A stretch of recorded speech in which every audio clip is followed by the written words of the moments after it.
Hey guys, what's going on? It's Eddie the Man here from Let's Play the Nation, and this is a album review. I've listened to this album about 5 or 6 times all the way through, and the album is Pearl Jam Lightning Bolt, in case you missed it on the title. Now, I'm a huge Pearl Jam fan, and this album ranks probably in my top 7 albums. It probably ranks above. For me, the best Pearl Jam album is Versus, and then it's probably 10, then Yield, then Backspacer, then probably Riot Act, then this, then No Code, then Binaural, then Self-Titled. It's in my top 6 albums. It probably will die down, and that's just after 2-3 weeks of listening to it. But the first 3 tracks are very punk-esque, and they're loud. And if you don't like loud guitars and drums, then you won't like the first 3. But then the next 2 or 3 songs are pretty ballady, slow, kind of. I'll get more in depth, but this is just kind of an overview. The album surges from there. The first 5 tracks are very, very Pearl Jam-y, I would say. Sirens is questionable, but the first 5 tracks are definitely Pearl Jam, and you know that. But then the next 3 or 4 are not Pearl Jam, and they're trying something out. The 10th track, though, is Eddie Vedder, Sleeping by Myself on the ukulele solo album. Then Yellow Moon, which kind of gives me a Yield, low-light feel. And then Future Days, which we all heard during the Wrigley. So now let's go track by track. The first track is Getaway. Getaway is a good transition from Backspacer to Lightning Bolt. Getaway gets you pumped for the album, and it's talking about, if you guys don't like what songs mean and you have your own special meaning to it, then don't listen to this part. This is probably the only track I'll say that for, because all the other ones are questionable. But Getaway is talking about how freedom of religion is freedom from religion, and that's basically all I can remember from the meaning of Getaway. But Getaway, I think maybe should have been the first single. It's not. I'm not saying it's better than Mind Your Manners, but it's definitely a more pro. Mind Your Manners is definitely that early, probably second half of Vitalogy, could fit perfectly on there. Getaway, though, something about Getaway is probably one of the better tracks on the album. Getaway goes into Mind Your Manners, and Mind Your Manners, we all heard, it's that single that was used on every commercial, at the end of every Pearl Jam YouTube video, played it a lot of times live. You can probably find it anywhere. It's a heavy punk-oriented song, and the best way I could describe it is how Sammy on the Rock It Out blog described it as a 2-minute 40-second mosh pit jump around. Even though you guys are 45 years old, almost 50, it still gets you pumped song. That song then surges into My Father's Son. It's got 2 basses, so you obviously know that the song is going to be pretty BA. Not gonna lie, it's got a nice little 15-second solo by McCready, which isn't that bad. And it's 3 minutes and 10 seconds of pure raw headbanging awesomeness. I mean,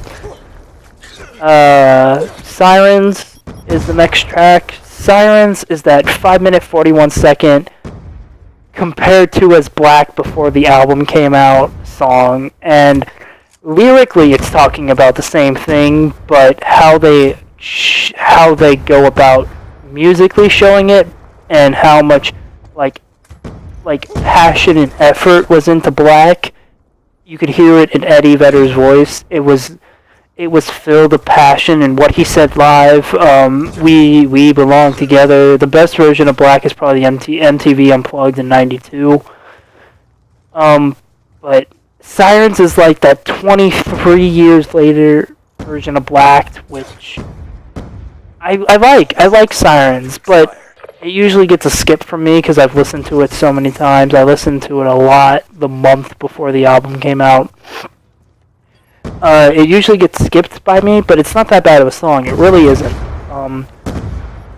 That goes into the title track, Lightning Bolt, and Lightning Bolt is probably my favorite song off the album. It should have been longer in my opinion, and how the verses come along from chorus to verse is weird. There's an oddly misplaced solo, but other than that, that's probably it. Maybe you could have gone longer with the McCready solo at the end, but that's why I said it's too short, because it starts to build up and it just slowly fades away, and I really don't know why they did that. But then that goes into Infallible. Infallible is a bass-oriented track talking about how countries do something, and oh yeah, this is another what the meaning of the song is. Talks about how countries move one step forward and then two steps back, or maybe two steps forward and one step back, and you just end up where you were before, and you're not really moving forward. And I say countries because mainly it's not happening in the U.S., it's happening kind of all over the world. But Pendulum is probably one of the newer, like, a lot of these songs do have to do with what the world is in right now, like what kind of problem it is, but Infallible is probably the one directed to the United States. It's not like what Bush Leaguer and Green Disease and Worldwide Suicide did. It's not making fun of an administration. It's not putting anybody down. Remember, they're almost 50 years old. It's wondering why can't we get together and fix this problem instead of putting all our problems on one person or one party because they have a different symbol next to our name, like John Hammer Rim or whatever, and he has an R at the end of it, and Joe some other Joe, average Joe, has a D for Democrat, and they can't get along for any reason. I think that's what Infallible really talks about. Pendulum is my least favorite track off the album. It's so weird, and that was gonna be cut for Backspacer, but it didn't work, and I just think maybe Pendulum, no, I can't really. It's a good opener though, that's for sure. Swallowed Whole is my next favorite. It reminds me of R.E.M. and Into the Wild, so it's a pretty good track. It's like an acoustic song, but then at the end it kind of jams into a electric song, so it's not that bad. That goes into Let the Records Play, which is a big wave, supersonic ghost, I feel. Ghost is it's 50s rock, and it doesn't. I mean, Pearl Jam kind of pulls it off. I kind of wish that they didn't do that, just make it more punkish, but it still works. Now, Sleeping by Myself is my second least favorite track on the album. What the band did with it is good, but it should not have been on the album. They should have cut that out and put Of the Earth or some other song that they were working on. Or kept it on there and put Of the Earth, because let's face it, Of the Earth is a really awesome song. So, I don't know what Brendan O'Brien was thinking with Sleeping by Myself. Yellow Moon, the new version of Low Light, which, you know, take it as you want. I like Low Light. I don't know if Yellow Moon's probably in my top, or in my bottom, like 4 songs on the album. Future Days is definitely better in studio than it is at Wrigley, and Future Days is something that I love. Future Days is an awesome song. It's a great closer, and Future Days in the Getaway is awesome, which I love to hear. So overall, I'll give this album a 7.5. It definitely is a good 10th studio album, because you have to remember, they're not making any new classic albums like Tenor Versus of Vitology. That's behind them, so I think going and thinking like that, this album is definitely really, really good. I really do mind, like, the key tracks off this album: Getaway, Mind Your Manners, My Father's Son, Lightning Bolt, Swallowed Whole, and Future Days, maybe.